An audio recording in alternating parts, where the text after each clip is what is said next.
Have you ever noticed that the moments which hurt us the most are not always the big tragedies, but the small battles of the day?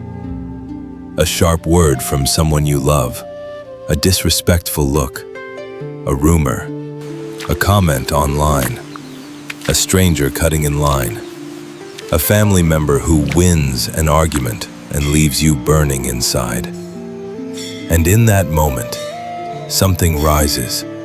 Not wisdom, not compassion, something hotter. It whispers, "Don't let that pass. Prove them wrong. Show them you are not small. Win." But here is the question that can change your whole life. When you win, do you actually feel free? Or do you feel even more trapped?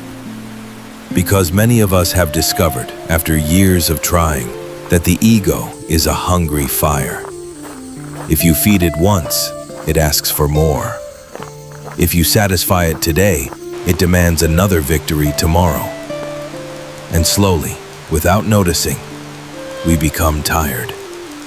Not from work, not from responsibilities, but from carrying anger, comparison, and the heavy need to compete with the world. There is an old and tender message parents share with a child. Endure, my child. Not as a punishment, but as a protection. Not endure and suffer, but endure so your heart can remain peaceful. In the Buddha's teaching, this endurance is not weakness, it is a deep strength. A strength that refuses to be controlled by anger. A strength that refuses to burn the mind. A strength that chooses peace over pride. Welcome, dear friends, to Buddha Peaceful Mind. If you are here today, perhaps your heart is searching for something simple and true. A way to live without endless conflict. A way to breathe again. A way to stop the inner war. So let us reflect together on the Buddha's wisdom about patience, restraint, and compassion, and how to step out of the cycle of winning and losing, and return to a calm, dignified life. If this reflection brings you even a little peace, you may gently support the channel by liking this video or subscribing to Buddha Peaceful Mind. It helps these quiet teachings reach more tired hearts. Now, let us begin, slowly. The Buddha did not teach us to become passive. He taught us to become awake. There is a difference. Passivity is fear. It stays silent because it cannot speak. It accepts harm because it does not know its worth. But the Buddha's patience is not fear. It is clarity. It is the courage to choose the right response instead of the easy reaction. In the path of Dharma, patience is called khanti. It means endurance, forbearance, tolerance. It means you can feel the heat of anger without throwing it onto others. It means you can face insult without losing your dignity. It means you can hear harsh words and still keep a kind heart. And why is this so important? Because the Buddha saw what we often forget.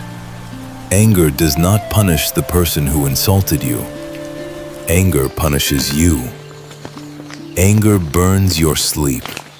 It tightens your chest. It steals your appetite. It disturbs your mind. It poisons your speech.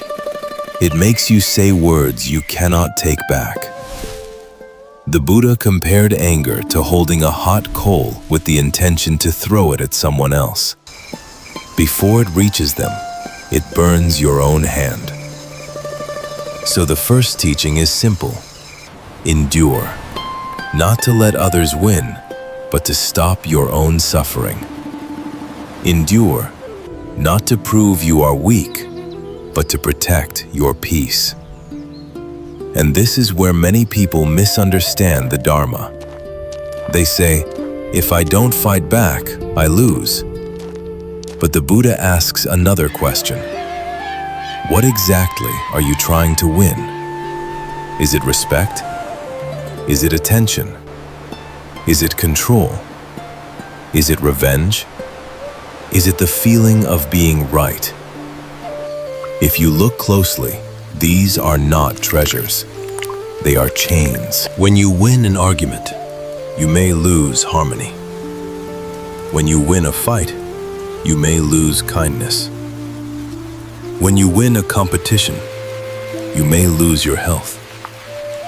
When you win a position, you may lose your family time. When you win praise, you may lose simplicity.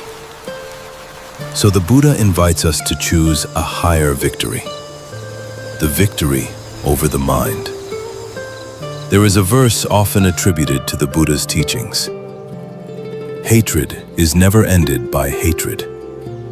Hatred is ended by non-hatred. This is an ancient law. Whether we call it law or truth, we can test it in our own life. If someone speaks with anger and you answer with anger, what happens? The fire grows. If someone insults you and you insult them back, what happens? The wound becomes deeper. But if someone is angry and you remain calm, something strange happens. The fire has no place to land. It fades. It becomes lonely. It becomes powerless. This is endurance. This is peace. And yes, sometimes your calm will confuse people. They may even say, "Why are you silent?" But do not endure to impress them. Endure to liberate yourself. Now, let us go deeper. Why do we compete? Why do we fight? Why do we need to be seen as better, right, or superior? The Buddha taught that much of this comes from craving. Craving for pleasure, craving for becoming, craving for identity. We want to be someone. We want to protect the image of me. We want our story to be respected. We want our ego to be safe. But the Buddha revealed a quiet truth. The me we are protecting is unstable. It changes every day. It is built from thoughts, memories, feelings, and the opinions of others. So we fight to defend something that is always moving. We defend a shadow. We compete for smoke. The wise path is not to win more smoke. The wise path is to wake up. Endure, my friend. Not because life is unfair, but because your mind deserves rest. There is another image from the poem. Worldly things are like smoke and clouds. They appear, they change shape, they vanish. The Buddha called this impermanence. Look at the moon. Some nights it is full. Some nights it is only a thin thread of light. Yet the moon is still the moon. Your life is like that. Some seasons feel full. Some seasons feel empty. Some days you feel respected. Some days you feel ignored. Some days money comes. Some days money goes. Some days your body is strong. Some days it is weak. If you try to hold any of this as permanent, you will suffer. So the Buddha taught us to see clearly. Everything conditioned must change. Everything that arises will pass. This does not mean life is meaningless. It means life is precious. It means every moment is a visitor. It means we should not waste our short time in petty battles.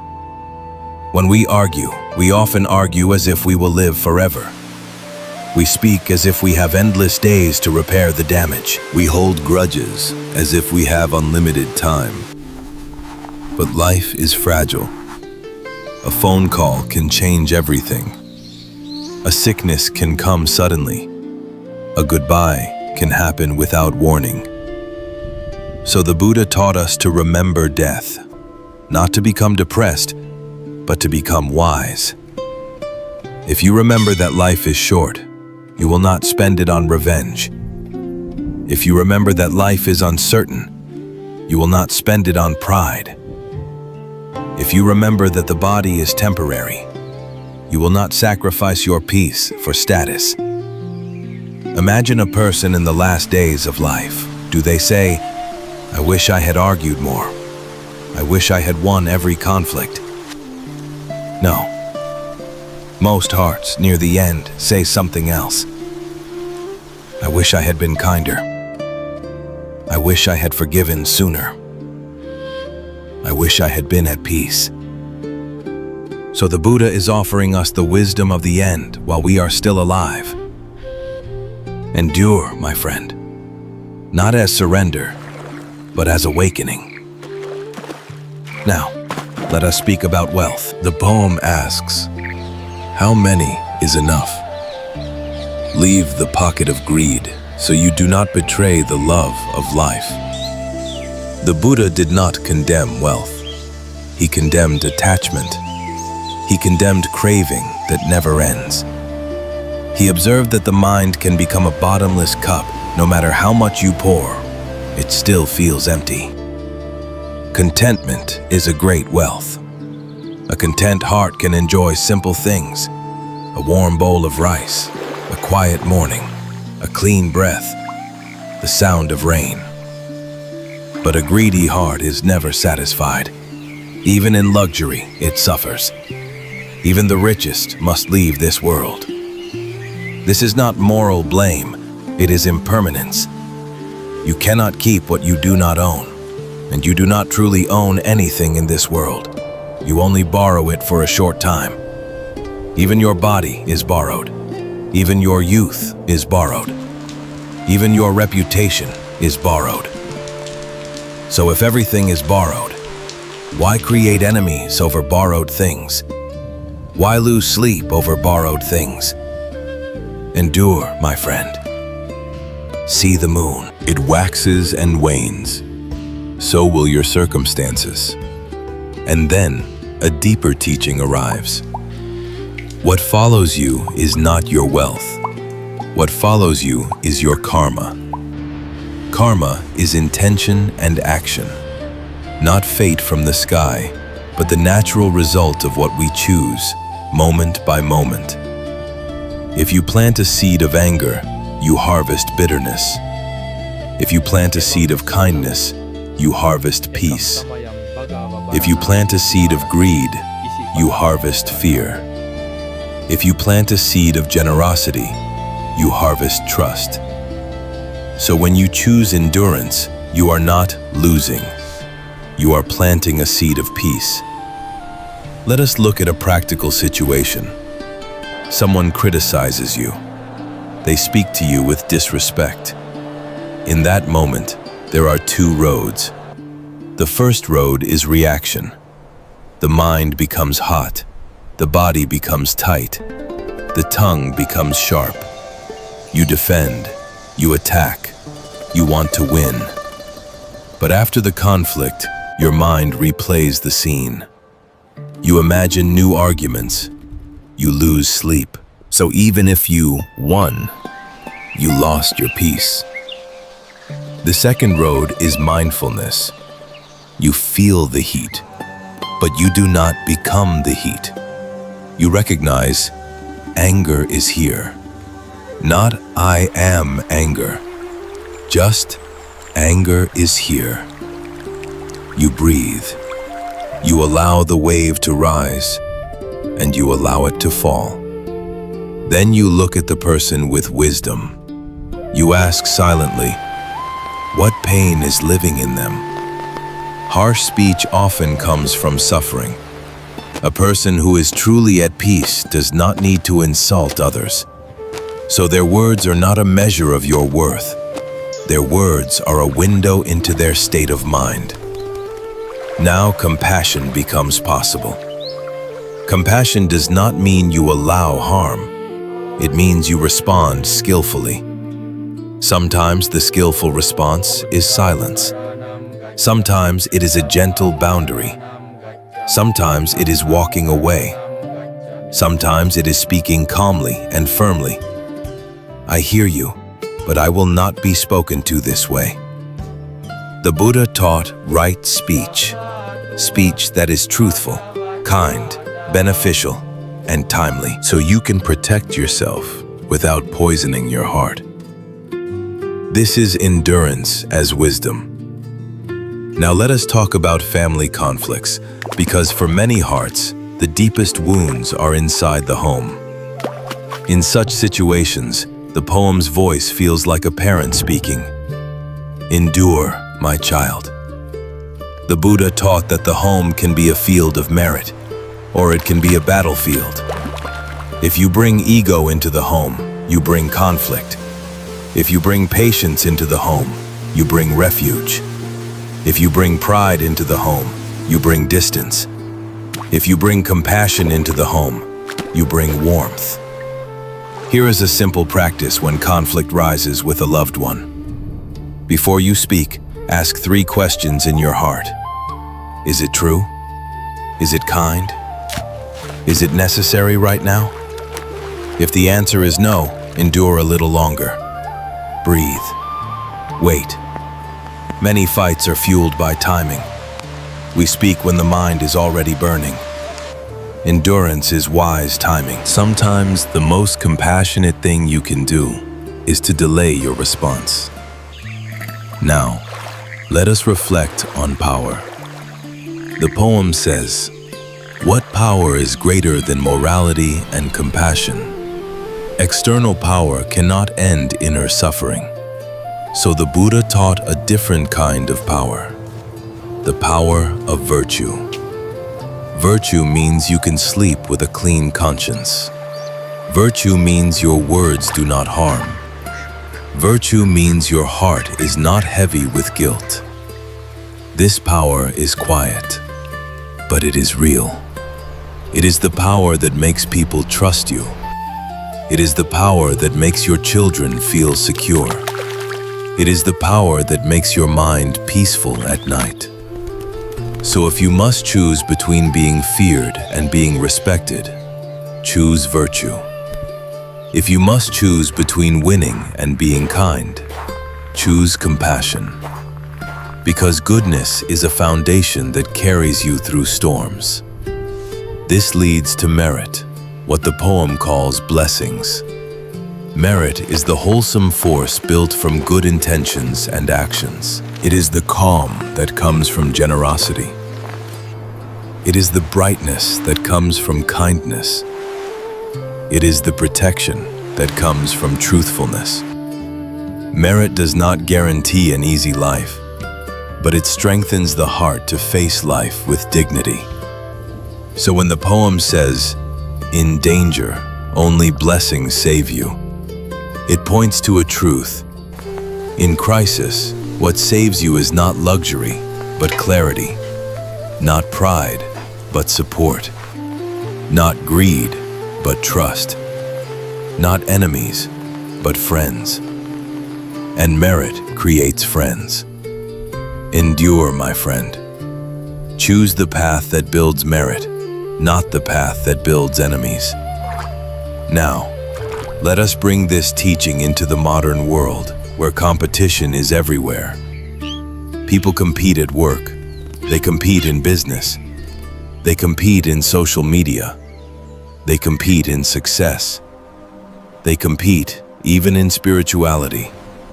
The Buddha would not ask you to quit your responsibilities. He would ask you to quit your suffering. He would ask you to understand. When does effort become craving? When does ambition become attachment? When does healthy improvement become comparison? There is a difference between growing and competing. Growing is joyful. Competing is anxious. Growing says, "I will become better because I value life." Competing says, "I must become better so I am not inferior." Growing comes from love. Competing comes from fear. So you can still work hard, learn skills, improve your life, care for your family, and serve others, without burning yourself in comparison. This is the middle way. Your value is not a competition. You do not need to be above someone to be worthy. You do not need to be ahead of someone to be respected. The Buddha taught that true worth is the quality of the heart. A calm heart is worth more than an angry victory. A gentle heart is worth more than loud applause. A clean conscience is worth more than a fancy name. Many people would rather be right than be peaceful. They sacrifice relationships for the pride of winning an argument. The Buddha taught wisdom, but he also taught humility. Speak truth with kindness. Correct with gentleness. Guide without arrogance. If you are in a discussion and you feel the need to win, pause and ask yourself, what do I actually want? To help or to dominate? To heal or to punish? To understand or to be praised? Often, the desire to be right is simply the desire to be seen. So we can offer ourselves a different nourishment. We can practice listening. Listening is a form of generosity. It says, I am here with you. Endurance can be listening. Endurance can be silence. Endurance can be humility. Now, another key teaching from the poem is, do not betray the love of life with greed. Greed makes the heart narrow. It makes us measure everything. What do I get? But a generous heart is a joyful heart. When you give, you train the mind to trust. You train the mind to be open. You train the mind to see abundance. So if you want to heal competitiveness, practice giving. Give a little time.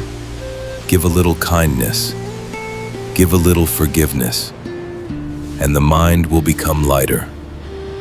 A small example. You are driving.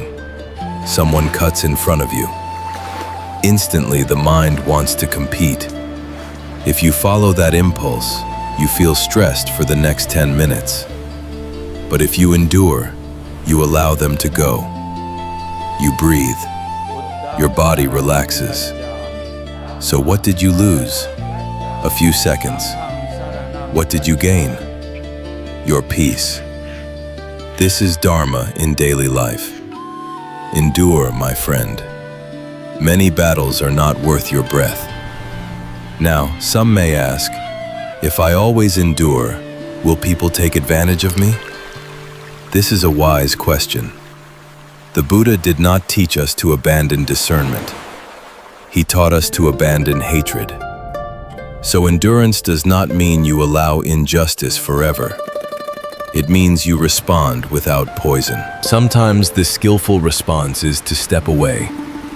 Sometimes it is to say no. Sometimes it is to seek help.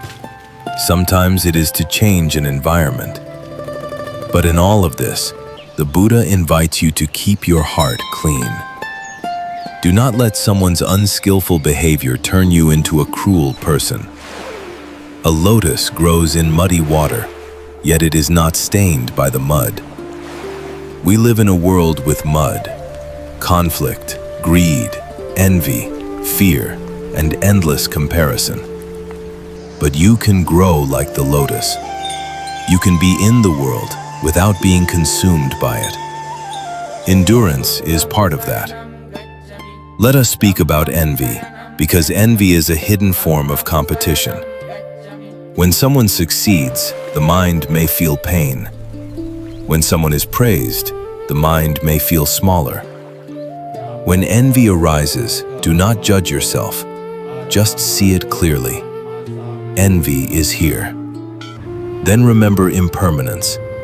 Everything changes. Then cultivate sympathetic joy. This is a beautiful Buddhist practice, to rejoice in another person's happiness. When you practice this, you are telling your mind, There is enough happiness in the world. Another person's success does not reduce my worth. This breaks the habit of competing. The Buddha offered 4 immeasurable qualities: loving kindness, compassion, sympathetic joy, and equanimity. These are practices. Loving kindness means, may you be well, may you be safe, may you be peaceful. Compassion means, I see your suffering and I wish it to end. Sympathetic joy means, I celebrate your happiness. I do not compete with it. Equanimity means, I remain balanced in the face of gain and loss, praise and blame, fame and disrepute, pleasure and pain. These are worldly winds. They blow on every person's life.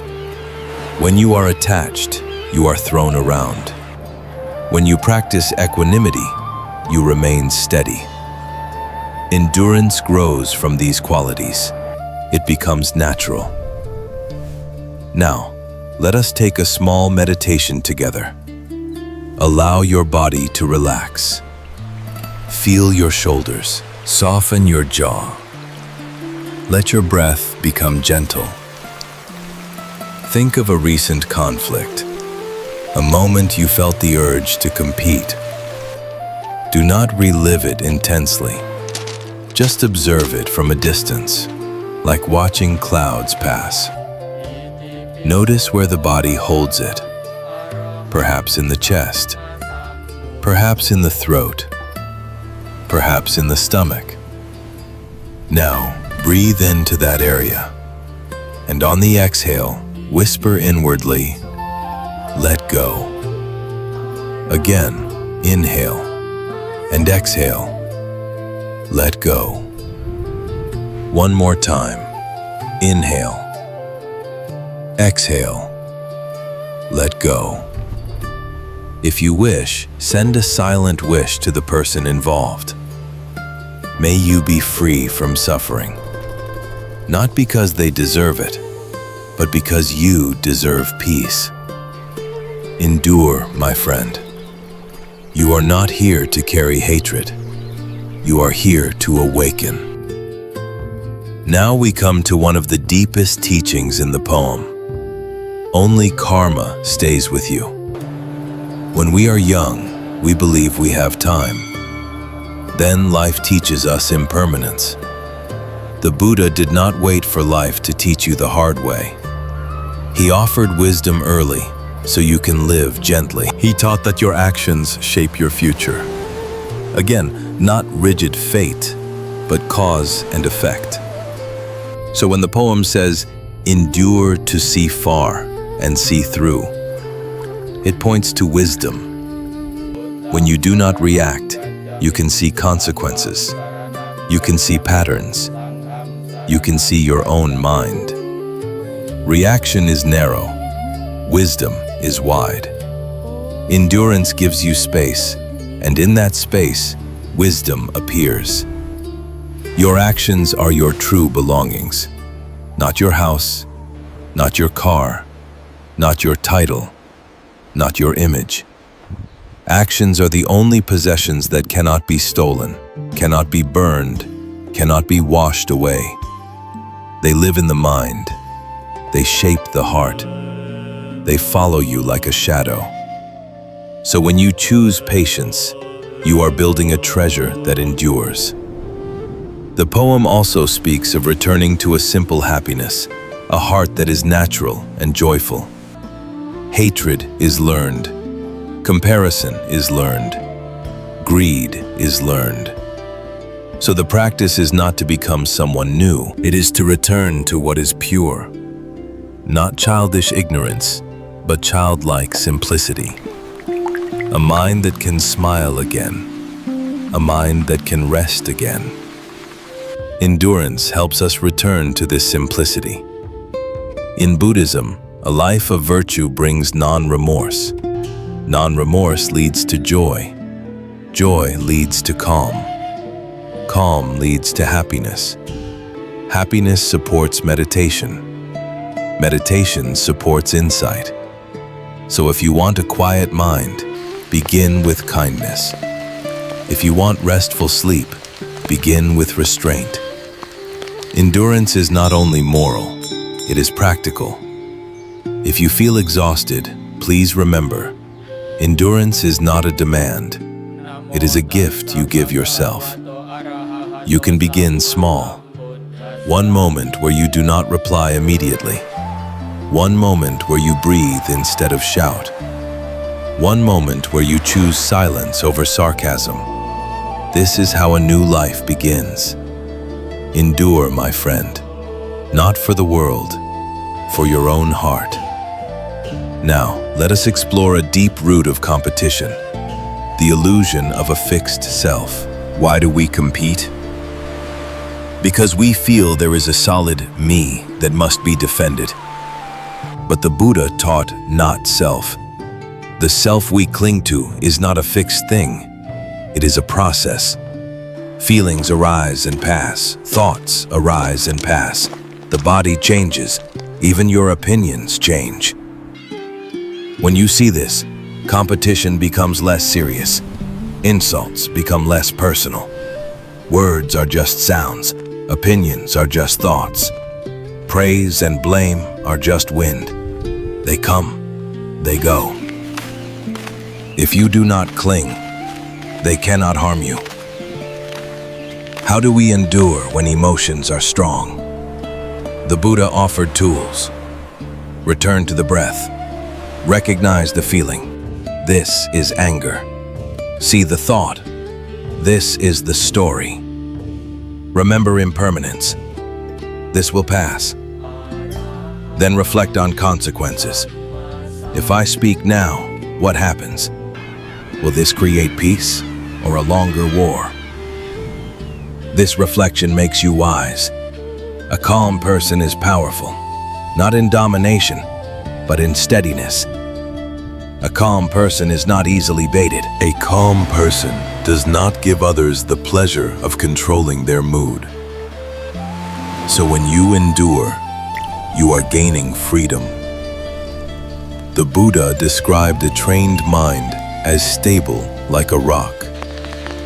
Winds blow, but the rock remains. These winds are gain and loss, praise and blame, fame and disrepute, pleasure and pain. If you chase one side, you fear the other.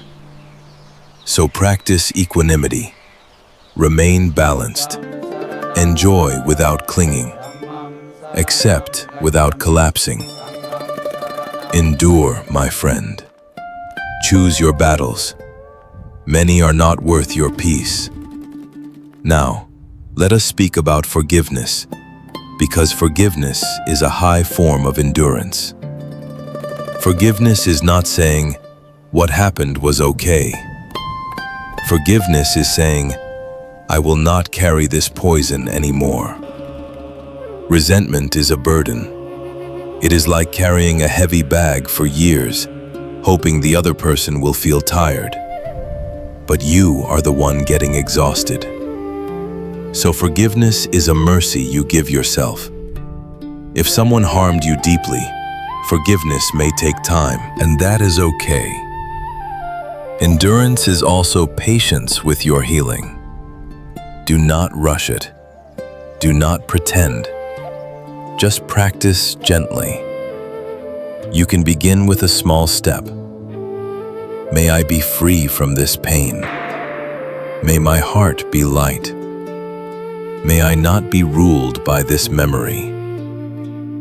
Then, slowly, when you are ready, may that person be free from ignorance. May they not create more harm. May they find a wiser path. The heart learns through repetition. Humility also dissolves competition. Humility is not thinking you are nothing. It is simply not making yourself the center of everything. A humble heart does not need to prove itself. It can apologize easily. It can learn easily. It can listen easily. Competition is heavy. Humility is light. Endure, my friend. Let humility enter your life. It will make your breath deeper. If you would like to continue walking this path and receive more calm reflections like this, you are warmly welcome to subscribe to Buddha Peaceful Mind. May these teachings accompany you gently, like a lamp in the night. Now, let us continue with a deeper reflection on contentment. Contentment is often misunderstood. Some people think contentment means you stop improving, you stop working, you stop dreaming. But the Buddha's contentment is different. It means the heart is satisfied even while the hands are active. You can work hard without being greedy. You can grow without comparing. You can succeed without arrogance. Contentment is an inner posture. It says, I will do my best, and I will accept what comes. Competition comes from fear. Contentment comes from trust.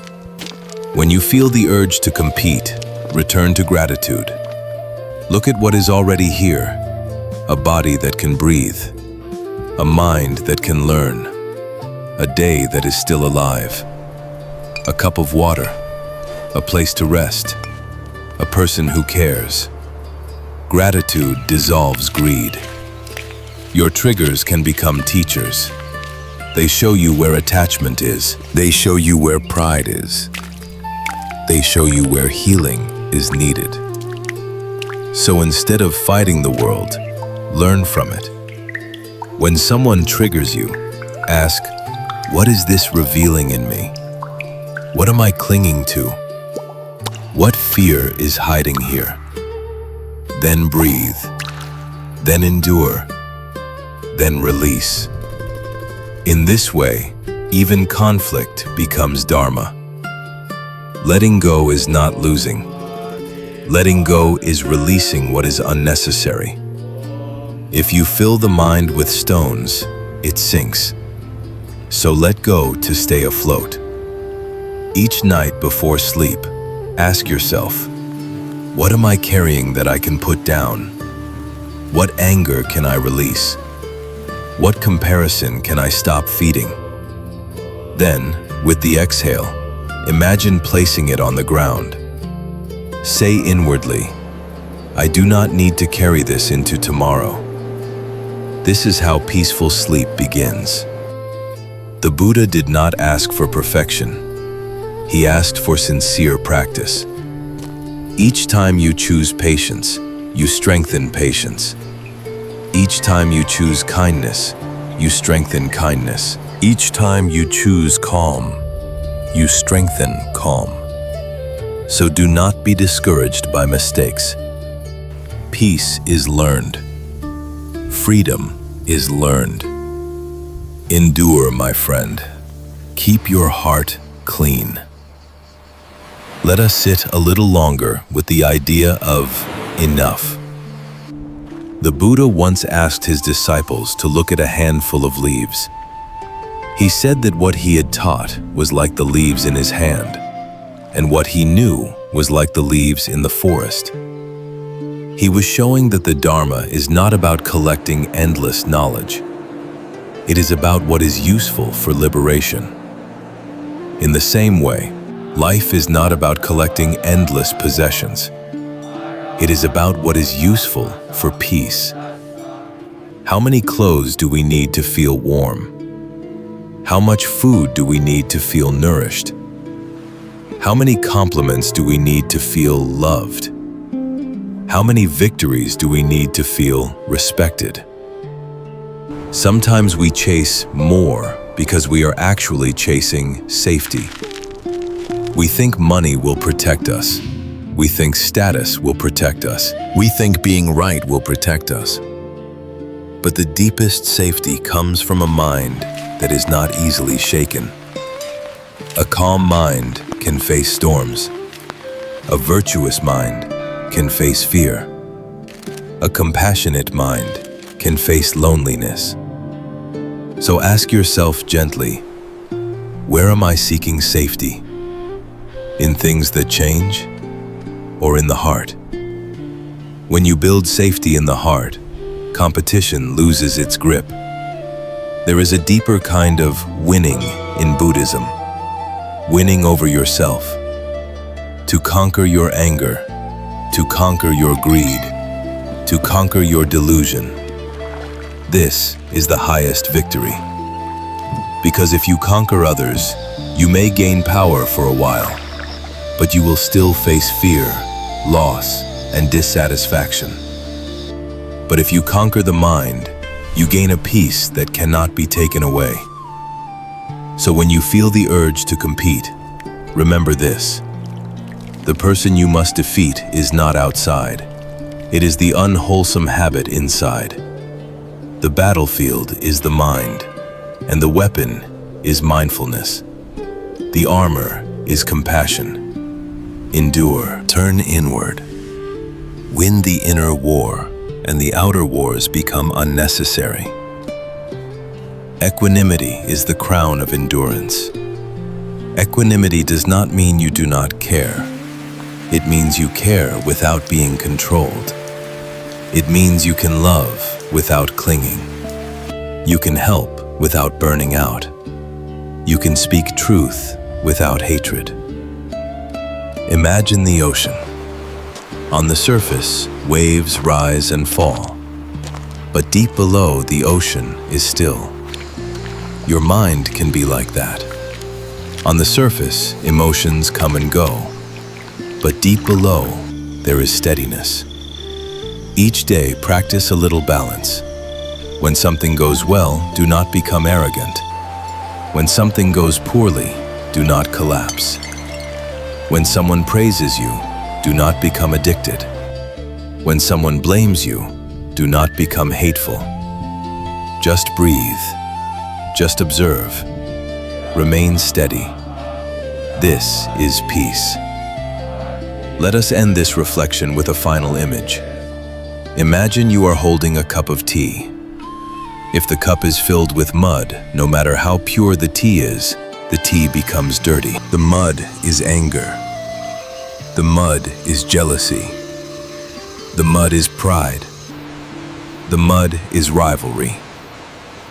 The Buddha's teaching is like pure tea, but it must be poured into a clean cup. So day by day, clean the cup. How? By enduring, by letting go, by practicing kindness, by returning to the breath, by choosing peace over winning. Then, when life pours difficulties into you, they do not poison you. They simply pass through, and you remain clear. May your cup be clear. May your heart be peaceful. There is a well-known story from the Buddha's life. A man came to him, full of anger. He shouted, he insulted, he wanted to provoke a fight. But the Buddha remained calm. He listened without hatred. Then the Buddha asked him gently, "If someone offers you a gift and you do not accept it, to whom does the gift belong?" The man said, "It still belongs to the one who offered it." The Buddha replied, in essence, "In the same way, I do not accept your anger, so it stays with you." This is an extraordinary teaching, because it shows us something very practical. Anger is an offering. Provocation is an offering. Insults are an offering. You do not have to accept them. When someone throws anger at you, they are trying to place it inside your heart. They want you to carry it for them. They want to share their suffering. But you can refuse the gift. How? By not reacting, by breathing, by seeing clearly. This is their state of mind. I do not need to take it. This does not mean you become cold. It means you become free. You can respond to the situation wisely, but you do not swallow the poison. This is why the poem says, "Endure, my child. Endurance is the power to refuse the gift of anger. And when you refuse it, something beautiful happens. You keep your dignity. You protect your karma. You protect your peace. You protect your future. Because if you accept anger, you will likely plant seeds of anger. Harsh speech, hurtful actions, broken trust. But if you endure, you plant seeds of peace. Calm speech, clear boundaries, gentle strength. So the next time someone provokes you, remember the Buddha's question. Do I accept this gift? And if the gift is poison, you can simply leave it with the one who carries it. Endure and keep your heart clean. Now let us talk about the modern battlefield of the mind, the internet. Many people lose years of peace through online conflict. A comment appears, a misunderstanding grows, a stranger attacks, and suddenly, your nervous system is burning because of words on a screen. This is one of the strangest sufferings of our time. We fight with people we may never meet, and we carry the anger into our real life. The Buddha taught that speech has power, and today, typing is also speech. It is intention becoming action. So the Dharma applies directly here. Before replying to a comment, before sending a message, before joining an argument, pause and ask, will this create peace? Will this create understanding? Or will this create more fire? Sometimes the most awakened response is not to reply. Silence is not defeat. Silence can be wisdom. Walking away is not weakness. Walking away can be compassion, because you refuse to add fuel to the fire. If you want a simple rule for online life, try this. Do not type what you would be ashamed to say in front of the Buddha.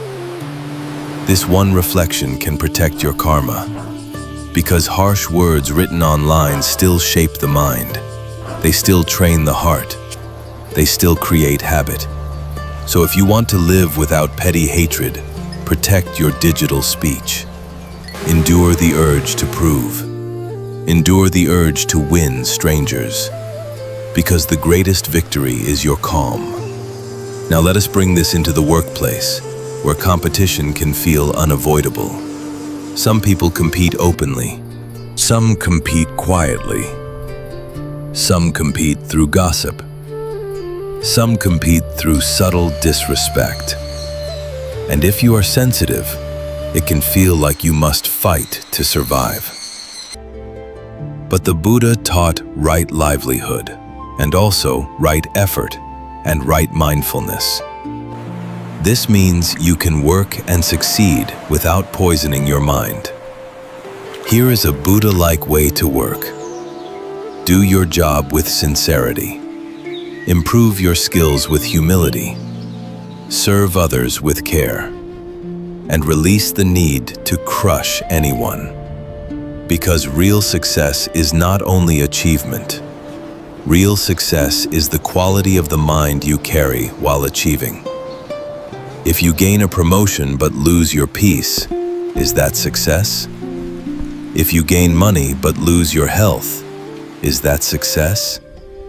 If you gain praise but lose your family's warmth, is that success? So the Buddha would ask you to succeed wisely. When workplace conflict arises, practice 3 things. First, clarity. Separate facts from stories. Facts are what happened. Stories are what your mind adds. Often our suffering is more in the story than the fact. Second, boundaries. You can be kind and still be firm. You can be respectful and still say no. You can be calm and still protect yourself. Third, goodwill. Do not wish harm on colleagues. Wishing harm binds you to them. It keeps your mind stuck. Instead, wish that everyone acts wisely. This keeps your mind free. And if you feel envy at work, practice this quiet phrase. May their success not disturb my peace. May my effort be steady. May my heart be clean. This is how you compete less and live more. Endure and protect your inner life. There is another teaching in the poem. Endure so the heart becomes relaxed. Endure so suffering dissolves. This points to a very gentle skill, the skill of not taking everything personally. Many people suffer because they believe, if they disapprove, I am worthless. If they criticize, I am broken. If they ignore me, I do not matter. But the Buddha taught, your worth is not created by other people's moods. Other people's opinions are impermanent. Today they praise, tomorrow they blame. Today they love, tomorrow they forget. These are worldly winds. So if your heart depends on their wind, you will never be steady. Instead, build a quiet inner shelter, a shelter of virtue, a shelter of mindfulness, a shelter of compassion.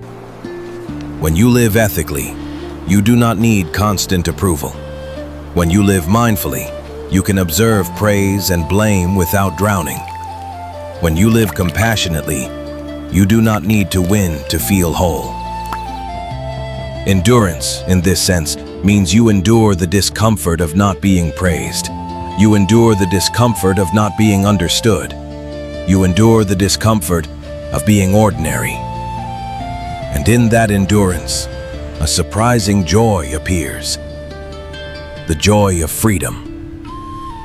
You realize, I do not need to perform. I do not need to impress. I do not need to fight for my identity. I can simply live well. This is a deep, quiet liberation. Now let us speak to those who are caregivers, those who are carrying the weight of family responsibilities.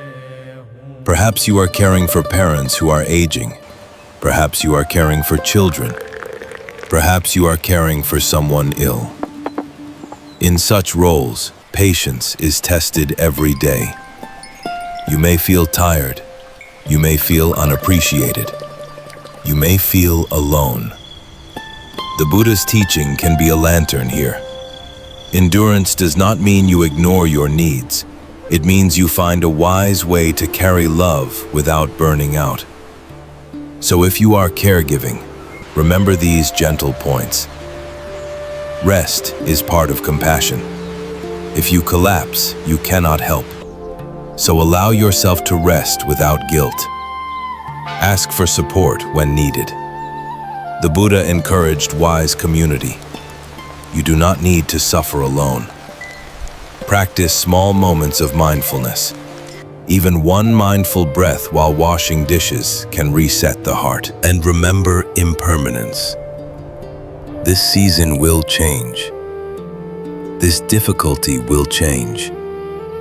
This role will change. Nothing lasts forever. When impatience arises, do not hate yourself. Just see it and return to the breath. Sometimes endurance is simply not saying the harsh sentence that the tired mind wants to say. Sometimes endurance is holding someone's hand, even when your own heart feels weak. This is not small. This is spiritual practice. The Buddha honored those who live with compassion in ordinary life. So if you are enduring quietly, your goodness is not wasted. It is a blessing in the world. Now, let us do a longer loving kindness practice, a practice that slowly dissolves rivalry in the heart.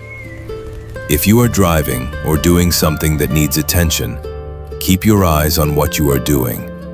Just listen gently. If you can, let your body relax. Let the shoulders soften. Let the breath become natural. Begin with yourself. In the mind, say slowly, may I be safe. May I be well. May I be peaceful. May I be free from anger. May I be free from the need to prove myself. May I be free from rivalry. Let these words be simple. Do not force emotion. Just plant the seed.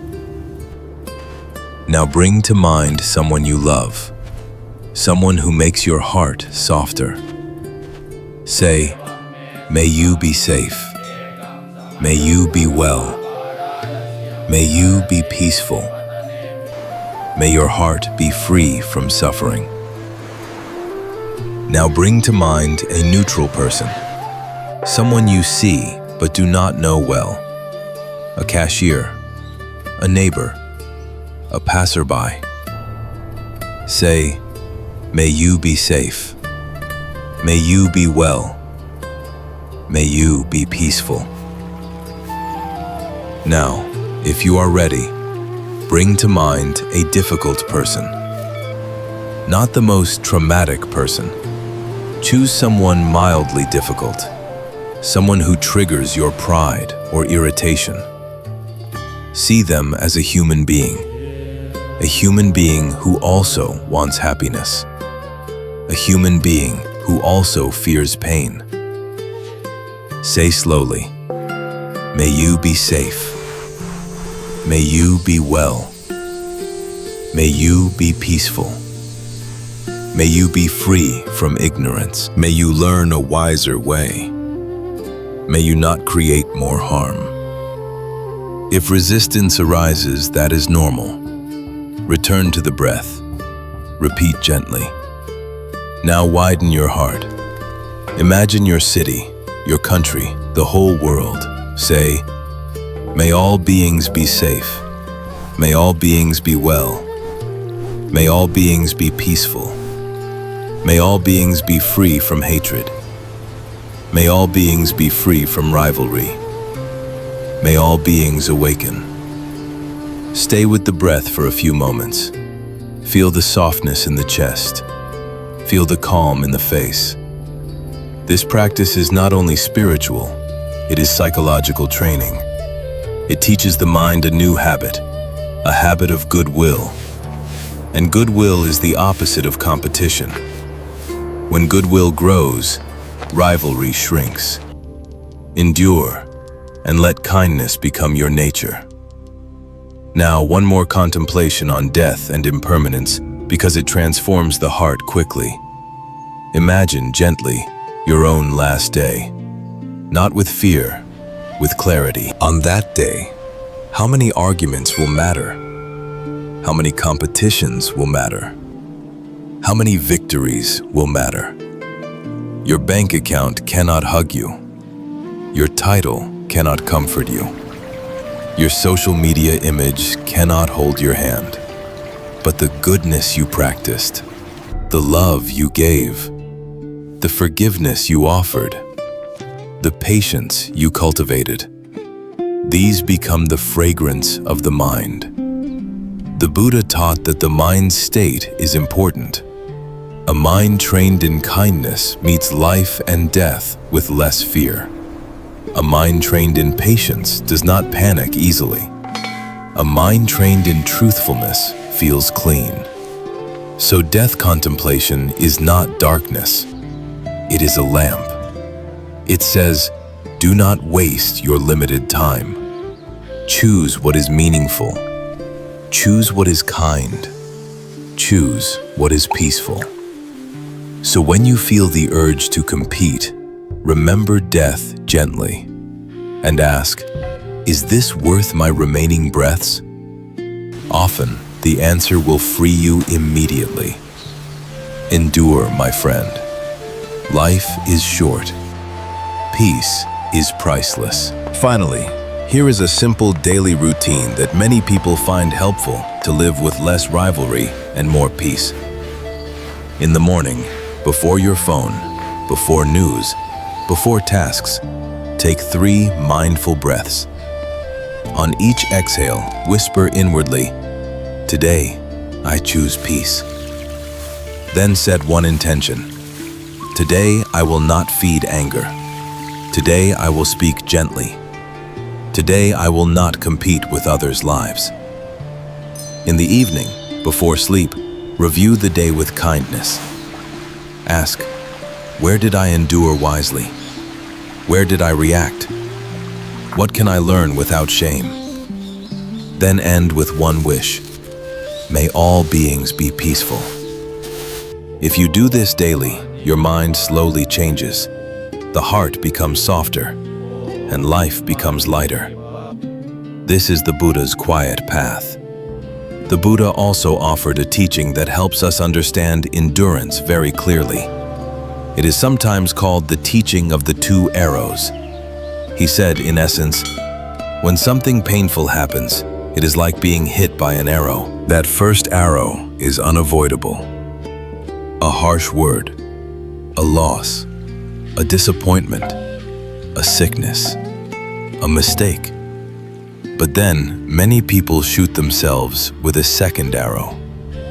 The second arrow is the mind's reaction. I can't believe this happened. This is unbearable. They always do this to me. I must pay them back. I must prove myself. I will never forgive. The first arrow is pain. The second arrow is suffering. Endurance is the practice of not shooting the second arrow. You may feel the sting of the first arrow. That is human. But you do not need to add poison to it. You do not need to add stories. You do not need to add revenge. So when something hurts, try this simple reflection. First arrow, yes. Second arrow, no. Breathe. Let the pain be pain, but do not turn it into a war. This is endurance, and this one teaching can save years of suffering. Now let us speak about gossip, because gossip is competition in disguise. Gossip says, let me pull someone down so I can feel higher. It says, let me spread a story so I can feel important.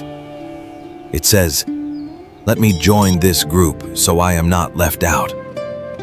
But gossip damages trust. It poisons community. It trains the mind to judge and compare. And the Buddha warned clearly about divisive speech, speech that separates people, speech that creates enemies, speech that breaks harmony. If you want to live peacefully, be very careful with conversations that feel exciting because they contain someone else's pain. Ask, is this true? Is this kind? Is this useful? If it is not, endure the temptation to join. You may lose entertainment, but you gain dignity. You gain trust. You gain a calm conscience. Sometimes people will pressure you. Why are you so serious? Why won't you talk? But remember, silence can be compassion. Silence can be protection. Silence can be merit. So endure the urge to gossip. It is one of the fastest ways to leave rivalry behind. Another place where endurance becomes very real is in apology and reconciliation. Many relationships break not because the problem is too big, but because pride is too strong. We would rather protect the ego than protect the bond. But the Buddha taught humility. He taught that clinging to I and mine is suffering. So sometimes, the most awakened act is a simple sentence. I'm sorry.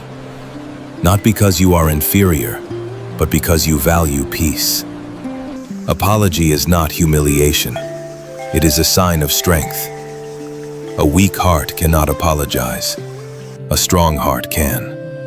And forgiveness, too, is strength.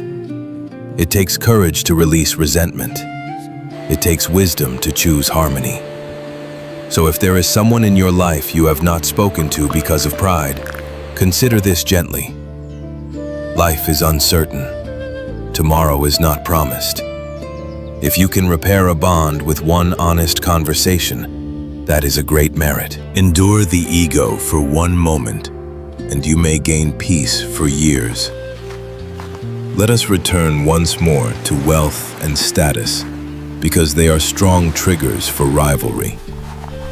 The Buddha taught that money is like a tool. A tool can build a house, or a tool can become a weapon. It depends on the mind using it. If money makes you arrogant, it becomes suffering. If money makes you fearful, it becomes suffering. If money makes you greedy, it becomes suffering. But if money is used with wisdom, it can support a peaceful life. Food, shelter, medicine, education, generosity. So the question is not, do I have money? The deeper question is, does money have me? If you cannot sleep because of money, money has you. If you fight your family because of money, money has you. If you look down on others because of money, money has you. If you look up to others with envy because of money, money has you.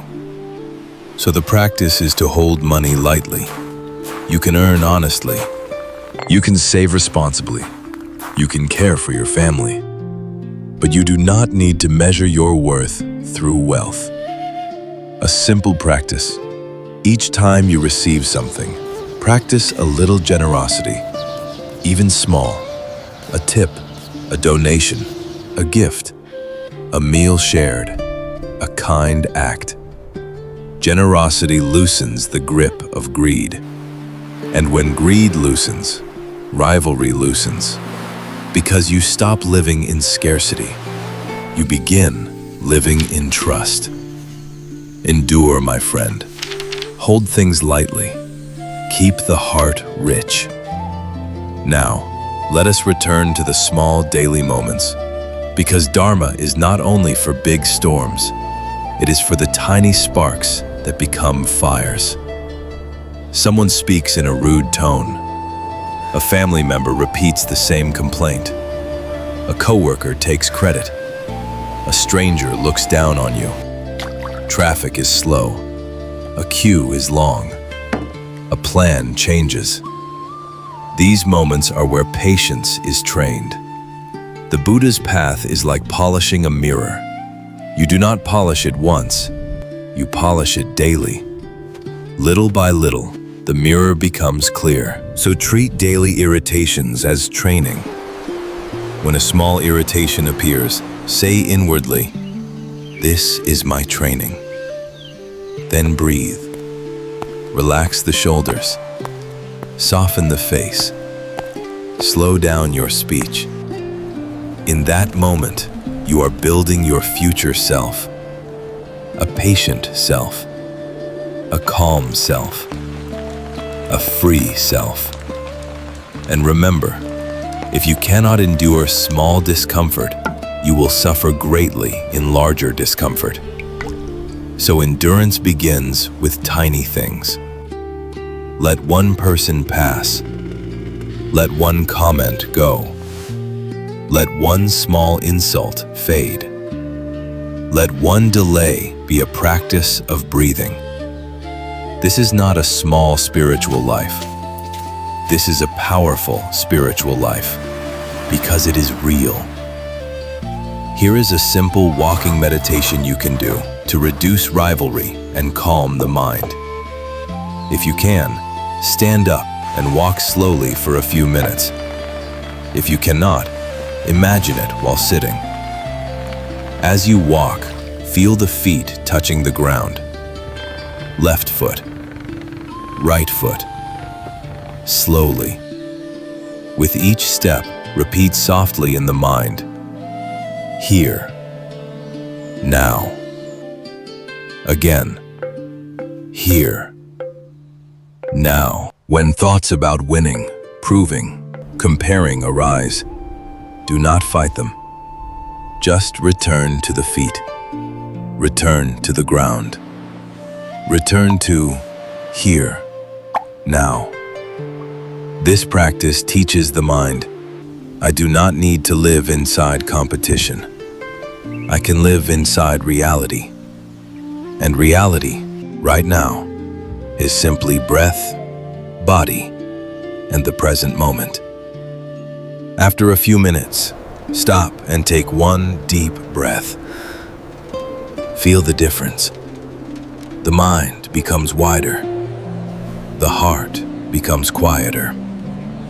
This is the Buddha's peace. Simple, available, and close. Now, we are nearing the end of this long Dharma reflection. The poem ends with trust in cause and effect, and a prayerful heart that turns toward the Buddha. This is deeply human. When we are tired, we want a refuge. The Buddha is called a refuge not because he saves you like a magician, but because his teaching shows you the way out of suffering. And the deepest refuge is Buddha in the heart, the awakened quality within you, mindfulness, compassion, wisdom, and peace. So when we say Buddha is in the heart, we are remembering I can return to awareness. I can choose kindness. I can endure. I can let go. Bring everything together with simple steps you can carry into daily life. When you feel the urge to compete, pause. Breathe. Remember impermanence. Remember the moon. When you feel the urge to argue, ask, is this worth my peace? Can I speak with kindness? When you feel the urge to hold a grudge, remember, anger burns me first. Forgiveness frees me. When you feel the urge to chase more and more, remember, how much is enough? Contentment is wealth. When you feel life is unfair, remember, I can choose my actions. I can plant good seeds. When you feel tired, rest. Return to the breath. Return to the heart. Return to simple kindness. And remember this gentle sentence. Endure, my friend. Peace is worth more than winning. If you would like, let us end with a quiet contemplation. Wherever you are, let your posture soften. Let the breath become natural. Now repeat silently, slowly.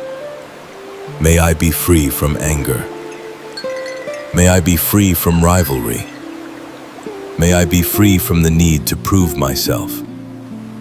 May my heart be peaceful. May my loved ones be peaceful. May those who challenge me be peaceful. May all beings be peaceful. Feel what happens in the body when you send these wishes. The chest relaxes. The face softens. The breath deepens. This is Dharma. This is medicine. If you would like to keep receiving this kind of quiet medicine, you are welcome to like the video or subscribe to Buddha Peaceful Mind. Not as an obligation, but as a gentle way to keep this refuge alive for others.